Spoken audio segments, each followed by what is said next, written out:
Halo guys, ketemu lagi dengan Cindy di channel Cindy Beretta. Di beberapa saat yang lalu, aku udah pernah ngebahas salah satu biang kerok cat flu, yaitu si virus kalisi atau feline kalisi virus. Nah, di kesempatan ini kita akan ngebahas salah satunya lagi, yaitu si feline herpes virus. Jadi teman-teman, cat flu yang kebanyakan kita jumpai sehari-hari atau di sekitar kita itu sebenarnya biang keroknya adalah kebanyakan disebabkan oleh dua virus ini, yaitu kalisi virus dan herpes virus. Herpes virus ini juga dikenal dengan nama lain ya. Dia sering disebut juga dengan rhinotracheitis atau feline viral rhinotracheitis. Dan ini disebabkan oleh virus herpes virus tipe 1. Yang diserang adalah saluran pernapasan atas kucing dan ini bisa menyerang segala usia. Jadi nggak peduli dia tua atau muda, kitten atau udah dewasa, semuanya bisa kena ya teman-teman. Cara nularnya adalah kontak langsung dengan sekresi kucing yang sedang sakit ini. Jadi sekresi itu misalnya kayak lagi bersin-bersin terus keluarin ingus, terus kemudian air liurnya, kemudian belekan ya. Biasanya kalau ini juga suka belekan mata. Jadi kena kontak langsung dengan sekresi ini, maka kucing bisa ketularan. Dan kucing yang baru terinfeksi 24 jam ya teman-teman, itu udah bisa nularin kucing lainnya. Jadi virus ini nular banget dan cepet ya penularannya. Itu ya seperti biasanya kalau kucing kayak kena flu. Jadi udah pasti kayak bersin-bersin, kemudian ingusan, terus kemudian demam, batuk-batuk, dan karena mereka ingusan biasanya kan nggak bisa cium makanan, maka otomatis dia nggak doyan makan atau nafsu makannya berkurang. Pada kasus yang lain yang mungkin agak sedikit lebih parah, itu bisa juga matanya ini ada infeksi, jadi kayak belekan, jadi ngeluarin air mata, belekan, terus kemudian ada konjungtivitas atau matanya itu jadi merah atau pinkish ya warnanya. Itu bisa juga terjadi gejala klinis yang tampak di area mukanya atau wajahnya. Jadi mukanya bisa kayak rada bengkak-bengkak, kemudian merah-merah, kemudian juga terjadi pengerasan di kulit ya, di bagian mata atau di daerah hidung. Lalu daerah-daerah situ tuh pitak-pitak atau bulunya itu rontok gitu. Yang dilansir dari artikel yang aku baca di PetMD, bahwa sebenarnya virus ini itu obatnya nggak ada. Jadi nggak ada obat spesifik untuk menyembuhkan virus ini. As usual, kalau misalnya teman-teman udah pada tahu ya, bahwa penyakit yang disebabkan oleh virus itu biasanya nggak ada obat spesifiknya. Jadi biasanya yang bisa kita lakukan adalah membantu untuk meningkatkan daya tahan tubuhnya si kucing untuk melawan virus ini sendiri.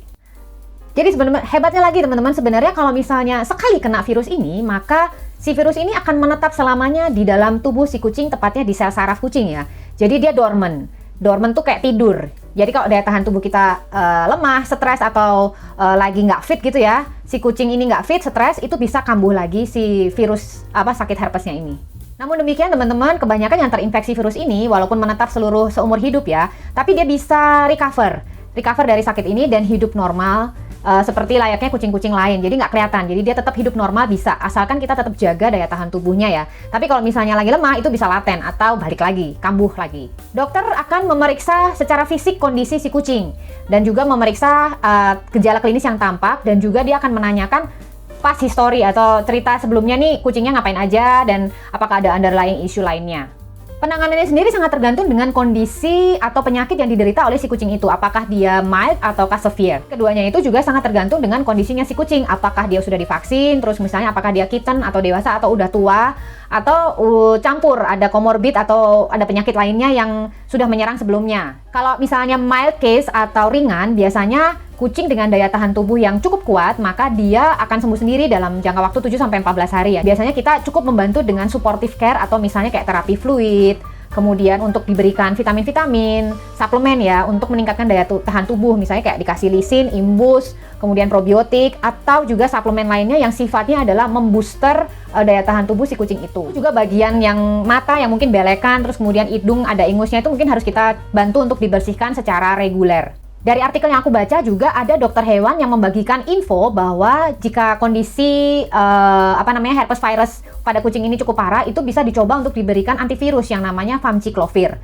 Ini katanya cukup manjur untuk diberikan ya. Fungsinya adalah untuk mencegah atau meredakan gejala klinis yang tampak dari sakit herpes virus ini. Nah, pencegahannya karena ini adalah penyakit virus dan gampang nular ya teman-teman. Rule number 1 adalah kalau misalnya udah terkena, maka pisahin kucingnya. Pisahin kucingnya di ruangan terpisah dari kucing-kucing sehat lainnya. Barang-barang yang dipakai bersamaan kayak misalnya bowl makan, bowl minum, mainan, atau litter box lainnya itu lebih baik dipisahkan dicuci lalu dipisahkan dan jangan di-share pemakaiannya. Tentu saja yang ketiga adalah asupan makanan dan minuman itu harus tetap stabil ya teman-teman, diberikan secara konsisten.